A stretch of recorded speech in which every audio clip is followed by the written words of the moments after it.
signs, speaking tongues of kingdom come.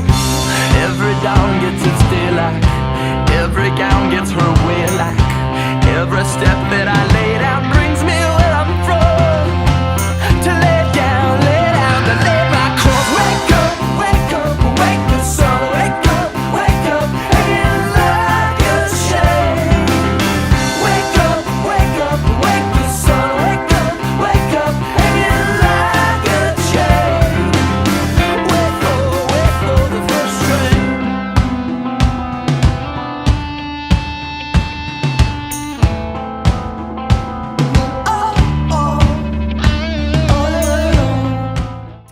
Hey guys, alright, so yeah, basically I'm here in China. I got not really sick, but I got a cold all last week, so I couldn't make a video. It was just like so disgusting. So I was working over the weekend, and my friend set me up with this gig that was a research institute from, I think, Nokia. And what they were doing is recording like English speakers saying sentences and recording Chinese speakers saying sentences or something, just for the tone of voice. But it was like $40 an hour for 2.5 hours of work, sitting in a sound booth reading sentences from the movie Kung Fu Panda, and different like some of them were really ridiculous sentences. Like, like they would just flash up on a computer screen, and I'd read them like, "Let's go to Sizzler." And there's no Sizzler in China. They don't know what the hell Sizzler is. Like, or one of them was, "Man, Dashboard Confessional is a great band. I sure wish they'd go on tour." Like, just these ridiculous sentences. So I had to laugh after reading a lot of them and had to do a lot of retakes, but it was a really sweet deal. And I realized that, alright, so statistically, there's more people in China studying English as a second language than there are people in America studying, or like speaking English as a primary language. So that's a lot of people. And then all these people studying English all need textbooks, and all the textbooks need tapes. And all the tapes need native speakers. But where they're going to get native English speakers, and they want American English because it's, so prominent in the economic world. So all these Chinese people want to learn how to speak American English. So they need Americans to speak for this.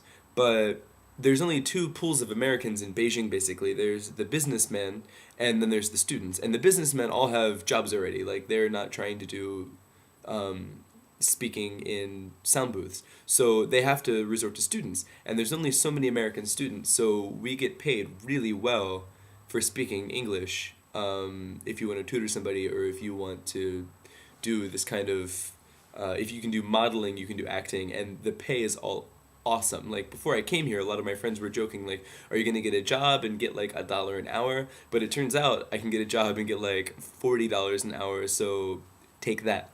Alright, so it's like wintertime now.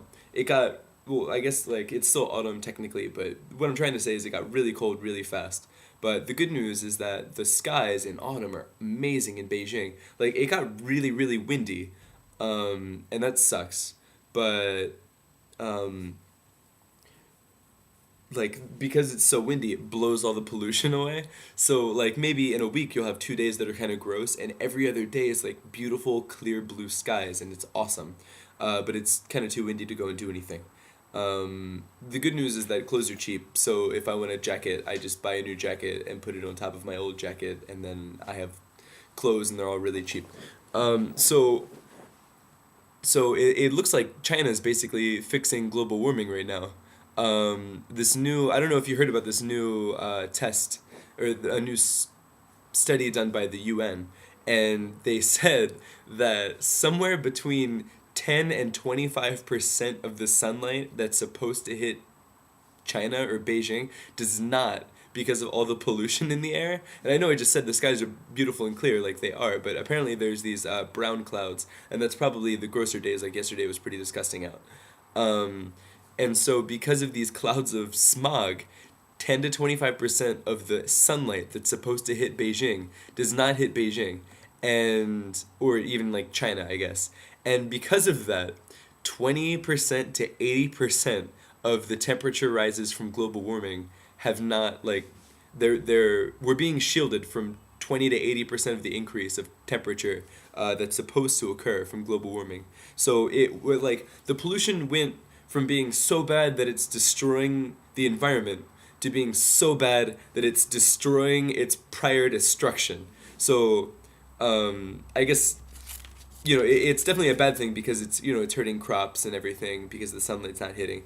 But it's probably kind of a blow to environmentalists, who have been saying like like we're all gonna be melting, but when in fact the pollution is so bad that it's correcting its own problems. I thought that was pretty awesome. So, and by awesome I mean hilarious, and by hilarious I mean probably we're all gonna die anyway, but just a funny turn of events. All right, well that's pretty much all I got for today. But I miss you back home, and I'll talk to you later.